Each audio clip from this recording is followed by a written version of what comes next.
अब देखो यार, अगर तुम लोग सीएम पंक के फैन हो तो ये वीडियो तुम्हारे लिए होने वाली गए, क्योंकि गाइस रैंडी ऑर्टन के सर्वाइवल सीरीज पर रिटर्न के कंफर्म होने के बाद अब सीएम पंक के रिटर्न को लेकर भी बड़ी अपडेट आ रही गए। जॉन सीना के सर्वाइवल सीरीज पर पॉसिबली अपीयर होने को लेकर डब्ल्यूडब्ल्यूई के बैक स्टेज से बहुत बड़ी रिपोर्ट आ रही गए। डब्ल्यूडब्ल्यूई में अंडरटेकर और स्टिंग के ड्रीम मैच को अंडरटेकर ने काफी बड़ा खुलासा कर दिया है। ब्रॉक लेसनर के डब्ल्यूडब्ल्यूई में ड्रीम मैच को लेकर गंथर का बहुत ही बड़ा चैलेंज आ चुका है। डब्ल्यूडब्ल्यूई में जापानीज और मैक्सिकन रेसलर्स के पुश करने को लेकर ट्रिपल एच के बहुत ही बड़े प्लान सामने आ चुके गए। तो गाइस वहीं मैट रिडल के डब्ल्यूडब्ल्यूई को लीव करने के बाद डब्ल्यूडब्ल्यूई के बाहर मैट रिडल का बड़ा अपीयरेंस कंफर्म हो चुका है। तो गाइस चलिए बिना किसी देरी के शुरू करते हैं इस वीडियो को, और सबसे पहले बात करेंगे मंडे नाइट रॉ की।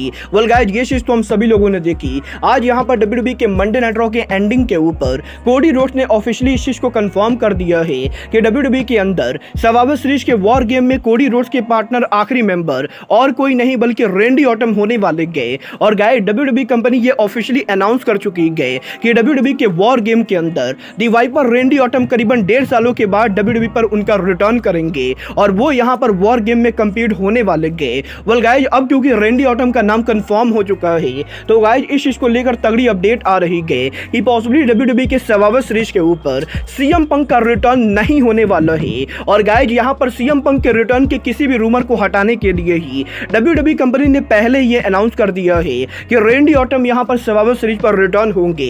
और गाइस इस चीज के बहुत ही कम चांसेस है कि डब्ल्यूडब्ल्यूई के एक ही पेपर व्यू के ऊपर सीएम पंक और रैंडी ऑर्टन दोनों का रिटर्न दो। वेल गाइस अब ये तो पेपर व्यू को देखकर ही पता चलेगा कि रैंडी ऑर्टन के रिटर्न के कंफर्म होने के बाद पंकर यहां पर डब्ल्यूडब्ल्यूई की सर्वाइवल सीरीज पर रिटर्न करते हैं या नहीं। बट गाइस जहां तक बात रही पंक के रिटर्न होने की तो गाइस यही इस हफ्ते डब्ल्यूडब्ल्यूई एनएक्सटी के farmer world champion Johnny Gargano के लेटेस्ट पॉडकास्ट के ऊपर जॉनी गार्गानो ने पंक के रिटर्न सिचुएशन को लेकर बात की गई। यहां पर जॉनी गार्गानो का ये कहना है कि जॉनी गार्गानो को ये बढ़िया से मालूम है कि सीएम पंक कितना बड़ा नाम है। और गाइस पंक यहां पर जहां भी जाते गए लोग यहां पर पंक के पीछे ऑटोमेटिकली आ जाते गए। और अगर यहां पर पंक के डब्ल्यूडब्ल्यूई पर आने से डब्ल्यूडब्ल्यूई कंपनी को पॉपुलैरिटी मिलती गई तो गाइस यहां पर जॉनी गार्गानो को लगता है कि डब्ल्यूडब्ल्यूई को पंक को डेफिनेटली वापस लाना चाहिए और वो यहां पर डेफिनेटली डब्ल्यूडब्ल्यूई के अंदर सीएम पंक का रिटर्न देखना चाहते गए। वेल गाइस देखना बहुत ही दिलचस्प होने वाला है कि जॉनी गार्गानो के खुलेआम सीएम पंक के रिटर्न को टीच करने के बाद पंक यहां पर डब्ल्यूडब्ल्यूई पर आते हैं या नहीं।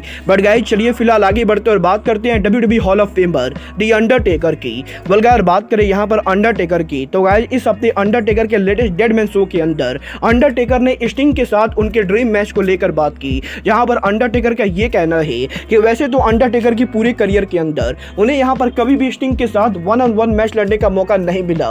बट गाइस अंडरटेकर ये बिलीव करते गए कि अगर यहां पर गलती से भी स्टिंग अंडरटेकर के सामने रिंग के अंदर आते तो गाइस अंडरटेकर स्टिंग को पूरी तरह से मारने वाले थे। और गाइस अंडरटेकर का ये कहना है कि अगर यहां पर स्टिंग अंडरटेकर के सामने कभी भी 1-on-1 मैच में रिंग के अंदर आते तो अंडरटेकर यहां पर स्टिंग को किल करने वाले थे। वेल आप लोग अंडरटेकर के इस बेहुदा स्टेटमेंट से एग्री करते हो या नहीं, आप लोग मुझे कमेंट करके बताइए। बट गाइस चलिए फिलहाल आगे बढ़ते और बात करते हैं जॉन सीना के डब्ल्यूडब्ल्यूई में फ्यूचर प्लान की। वेल गाइस ये बात तो हम सभी लोगों को मालूम है, क्राउन ज्वेल पर जॉन सीना के सोलो सक्वा से हार जाने के बाद इस समय डब्ल्यूडब्ल्यूई के अंदर हमें सीना देखने को नहीं मिल रहे गए। और गाइस यही डब्ल्यूडब्ल्यूई के सर्वाइवल सीरीज के ऊपर जॉन सीना के अपीयर होने को लेकर भी बड़ी अपडेट आ रही गए। जहां पर इस हफ्ते डब्ल्यूडब्ल्यूई के बैक स्टेज से अपडेट आ रही गए कि WWE company originally John Cena को सर्वाइवल सीरीज पर लाने को लेकर बात कर रही थी। बट गाइस अब यहां पर डब्ल्यूडब्ल्यूई के प्लान चेंज हो चुके गए और इस समय डब्ल्यूडब्ल्यूई के सर्वाइवल सीरीज के ऊपर जॉन सीना के रिटर्न होने को लेकर कोई भी प्लान नहीं गए। और गाइस जॉन सीना डब्ल्यूडब्ल्यूई के अंदर अब आगे कब रिटर्न होंगे इसको लेकर किसी को भी कोई भी आइडिया नहीं गए। वेल गाइस अब ये तो आने वाला टाइम बताएगा कि जॉन सीना डब्ल्यूडब्ल्यूई के अंदर उनका रिटर्न कब करेंगे। बट गाइस जहां तक बात रही रेसलर्स के रिटर्न होने की तो गाइस यही इस हफ्ते करंट इंटरकॉन्टिनेंटल चैंपियन गंथर की तरफ से ब्रॉक लेसनर के रिटर्न को लेकर काफी बड़ा स्टेटमेंट आ चुका है। यहाँ पर इस हफ्ते गंथर के लेटेस्ट इंटरव्यू के अंदर गंथर ने डब्ल्यूडब्ल्यूई में उनके अल्टीमेट ड्रीम मैच को लेकर बात की। जहां पर गंथर का ये कहना है कि गंथर को भी ये बात बढ़िया से मालूम है कि अगर वो यहाँ पर डब्ल्यूडब्ल्यूई के अंदर ब्रॉक लेसनर जैसे रेसलर को रिंग में नीट एंड क्लियर बीट कर देते गए तो वो यहाँ पर डब्ल्यूडब्ल्यूई के अल्टीमेट बॉस बनने वाले गए। और गाइस गंथर यहाँ पर होप करते गए कि बहुत ही जल्द डब्ल्यूडब्ल्यूई के अंदर गंथर को ब्रॉक को 1-on-1 मैच में फेस करने का मौका मिलेगा। और जब यहाँ पर डब्ल्यूडब्ल्यूई के रिंग के अंदर गंथर यहाँ पर ब्रॉक को नीट एंड क्लियर बीट करेंगे तो वो यहाँ पर ऑर्गुली WWE के बिगेस्ट हंटर बनने वाले गए और वो यहाँ पर WWE कंपनी को रूल करने वाले गए। वाला आप लोग गंतर और ब्रॉक लेसनर के बीच में मैच देखना चाहते हो या नहीं, आप लोग मुझे कमेंट करके बताइए। बट गाइज चलिए फिलहाल आगे बढ़ते और बात WWE में लुचाडोर और जापानीज रेसलर्स के पुश करने की। वेल गाइज ये बात तो आप लोग भी मानोगे कि WWE के अंदर रे मस्टरियो को छोड़ के WWE किसी भी मैक्सिकन रेसलर को इतना ज्यादा पुश नहीं देती गए। और जहां तक बात रही जापानीज रेसलर्स की तो गाइज शायद ही WWE के अंदर कोई ऐसा जापानीज रेसलर होगा जिससे यहाँ पर WWE ने कभी वर्ल्ड चैंपियन बनाया भी होगा। और गाइज क्योंकि WWE के अंदर WWE मोस्टली यहाँ पर जापानीज और मैक्सिकन रेसलर को पुश नहीं देती गए, तो गाइज इसीलिए जापान और मैक्सिको के अंदर काफी सारे टैलेंटेड और पावरफुल रेसलर होने के बाद भी ये रेसलर्स यहाँ पर WWE में ना आके बल्कि अपने ही कंट्री के अंदर काम करते गए।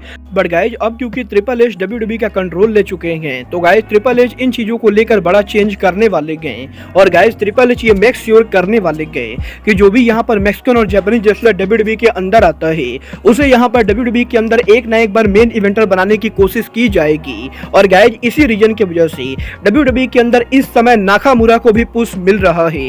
वेल गाइज देखना बहुत ही दिलचस्प होने वाला है कि WWE के अंदर WWE किस मैक्सिकन और जापानीज रेसलर को WWE का one of the top superstar बनाती गए। बट गाइज चलिए फिलहाल आगे बढ़ते और बात करते हैं WWE के फॉरनर मैट रिडल की। वेल गाइज बात करें यहाँ पर मैट रिडल की, ये बात तो हम सभी लोगों को मैट रिडल के WWE से फायर्ड होने के बाद इस समय मैट रिडल के कॉन्ट्रैक्ट के अंदर 90 डे का नॉन कम्पीट क्लॉज है जो कि 9 दिसंबर को ओवर होने वाला है। और गाइज यही रिडल के नॉन कम्पीट क्लॉज से ओवर होने से पहले ही अमेरिका की one of the biggest independent wrestling company MCW ने मैट रिडल का डेब्यू कंफर्म कर दिया है। जहां पर इस हफ्ते MCW ने इस चीज को ऑफिशियली अनाउंस कर दिया है कि 20 दिसंबर को MCW के अगले पेपर व्यू के ऊपर मैट रिडल यहां पर उनका डेब्यू करने वाले गए। और गाइस WWE से मैट रिडल के फायर्ड होने के बाद MCW के अंदर 20 दिसंबर को मैट रिडल WWE के बाहर उनका पहला अपीयरेंस देंगे। और गाइस यहां पर 20 दिसंबर के ऊपर मैट रिडल हमें यहां पर एक्शन में देखने को मिलेंगे। वेल गाइस देखना बहुत ही दिलचस्प होने वाला है कि 20 दिसंबर को मैट रिडल MCW पर किसको फेस करते गए। बट गाइस फिलहाल के लिए अब आज के इस वीडियो में बस इतना ही। मैं मिलता हूं आपसे अपने अगले वीडियो में। बट गाइस तब तक के लिए goodbye, good night and bang.